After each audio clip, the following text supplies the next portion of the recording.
रोहित पवारांनी दिल्लीतील निवासस्थानी घेतली मल्लिकार्जुन खरगेंची भेट। अजितदादांच्या विमान अपघाताचा मुद्दा संसदेत उपस्थित करण्याची विनंती। यावेळी सुप्रिया सुळेही उपस्थित होत्या।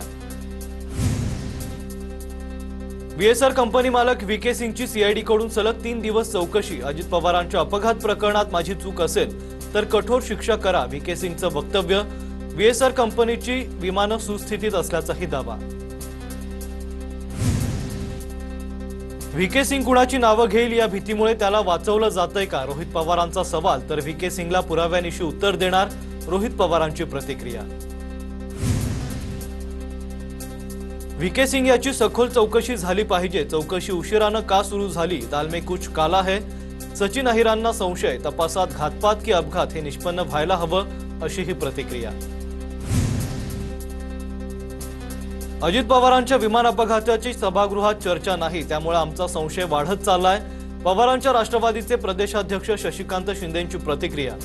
तर अजित पवारांच्या मृत्यू प्रकरणात ज्या लोकांची नावं समोर आली आहेत त्यांची नार्को टेस्ट करा, शशिकांत शिंदेंची मागणी। बच्चू कडूंचं आंदोलन मागे, उपमुख्यमंत्री एकनाथ शिंदेंच्या आश्वासनानंतर आंदोलन मागे घेण्यात आलंय। मंत्री उदय सामंत आणि प्रकाश आंबेडकर यांनी बच्चू कडूंची भेट घेतली। मेळघाटमधील वीज, रस्ता, पाणी, आरोग्य, शिक्षण आणि बालमृत्यू यासह विविध मुद्द्यांवर बच्चू कडूंसोबत चर्चा करण्यात आली आहे। बच्चू कडूंच्या आंदोलनामुळे शेतकरी कर्जमाफी झाली। एकनाथ शिंदेंकडून कर्जमाफीचं श्रेय बच्चू कडूंना, बच्चू कडू यांच्यामुळेच कर्जमाफी, शिंदेंचं वक्तव्य। शेतकऱ्यांचा सातबारा कोरा करा, विधान भवनाच्या पायऱ्यांवर घोषणाबाजी करत विरोधकांचं आंदोलन। तर विरोधकांना तोंड दाखवायला जागा उरलेली नाही, आम्ही कर्जमाफी निवडणुकांनंतर केलीये, फडणवीसांची टीका। पंतप्रधान मोदींनी भारताची ऊर्जा सुरक्षा जपली, युद्धस्थिती दरम्यान मुख्यमंत्री फडणवीसांकडून मोदींचं कौतुक। तर एका परिवाराची गुलामगिरी करणाऱ्यांनी टीका करणं हास्यास्पद, विरोधकांवर टीका।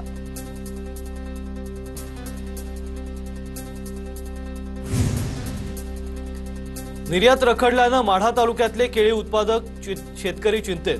कोल्ड स्टोरेज बाहेर जवळपास 7 कोटींचे 1200 टँकर केळीचे कंटेनर उभे। केंद्र राज्य सरकारनं पर्यायी निर्यातीसाठी बाजारपेठ उपलब्ध करून द्यावी, अशी ही मागणी। एनसीईआरटीनं इयत्ता 8वीच्या पाठ्यपुस्तकातून मराठा साम्राज्याचा नकाशा हटवल्यानं वाद। सतेज पाटलांकडून विधान परिषदेत मुद्दा उपस्थित। यावर नकाशासाठी केंद्राला 9 मार्चला पुन्हा पत्र पाठवण्यात आल्याची पंकज भोयर यांची माहिती। आरटीई प्रवेशासाठी 1 किमी अंतराच्या सरकारच्या निर्णयाला हायकोर्टाची स्थगिती। मुंबई उच्च न्यायालयाच्या नागपूर खंडपीठाची स्थगिती। 1 किलोमीटरवरची लाद अट लादणं म्हणजे एका हाताने अधिकार देऊन दुसऱ्या हाताने काढून घेण्यासारखं, हायकोर्टाचं निरीक्षण। आमदार भास्कर जाधवांनी अर्थसंकल्पावरून सरकारला चांगलंच घेरलंय। 2047 मधील प्रकल्पांबाबत मोठं भाषण झालं, मात्र 2026-27 मध्ये कोणते प्रकल्प पूर्ण करणार याचा साधा उल्लेखही नाही, भास्कर जाधवांची टीका। आसावरी जगदाळेंना पुणे महापालिकेअंतर्गत नोकरी मिळणार, नियुक्तीच्या अनुषंगानं अहवाल सादर करा। अपर सचिवांचं याबाबत महापालिका आयुक्तांना पत्र।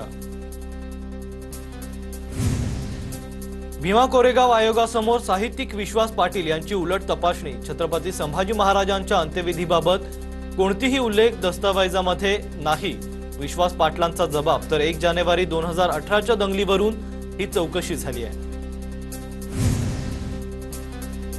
कोल्हापूरमध्ये एससी समाजाचा जिल्हाधिकारी कार्यालयावर धडक मोर्चा। एससी प्रवर्गातून बोगस दाखले काढून राजकीय लाभ घेतल्याचा आरोप। बोगस दाखले घेणाऱ्यांचं पद रद्द करावं आणि दाखले देणाऱ्या अधिकाऱ्यांना निलंबित करण्याची मागणी। सासवडमध्ये रखडलेल्या पालखी मार्गासाठी शेतकरी आक्रमक। भूसंपादन होऊनही रस्त्याचं काम रखडलं असून शेतकऱ्यांना अद्याप मोबदला न मिळाल्याचा आरोप। प्रशासनानं तात्काळ मोबदला देऊन काम पूर्ण केल्यास 16 तारखेला रस्ता रोकोचा इशारा। पनवेलमध्ये मार्चच्या सुरुवातीलाच तापमानाचा उच्चांक, वाढत्या उकाड्यानं नागरिक त्रस्त। दुपारी बाहेर न पडण्याचे डॉक्टरांचं आवाहन। आगामी काळात तापमानाचा पारा अधिकच वाढण्याची भीती। अकोल्यात 40.9 अंश सेल्सिअस तापमानासह देशातील सर्वाधिक तापमानाची नोंद। विदर्भात पुढील काही दिवस उष्णतेची लाट कायम राहण्याचा अंदाज, नागरिकांनी दुपारच्या वेळी काळजी घेण्याचं आवाहन. विदर्भात गेल्या 100 वर्षातील उच्चांकी उष्णतेची नोंद, मार्चच्या पहिल्याच आठवड्यात तापमानाचा पारा 40 अंशांच्या पुढे. अकोला, नागपूर, चंद्रपूरसह संपूर्ण विदर्भात तापमानात मोठी वाढ, नागरिकांनी दुपारच्या वेळी घराबाहेर पडणं टाळावं, हवामान विभागाचं आवाहन. 40 गावात 50 लाखांचा अपघाती विमा लाटण्यासाठी मृत्यूचा बनाव, आजारानं झालेल्या मृत्यूला अपघाती ठरवून फसवणुकीचा प्रयत्न. ग्रामीण रुग्णालयातील 4 डॉक्टर आणि 4 पोलीस कर्मचाऱ्यांसह 9 जणांना अटक.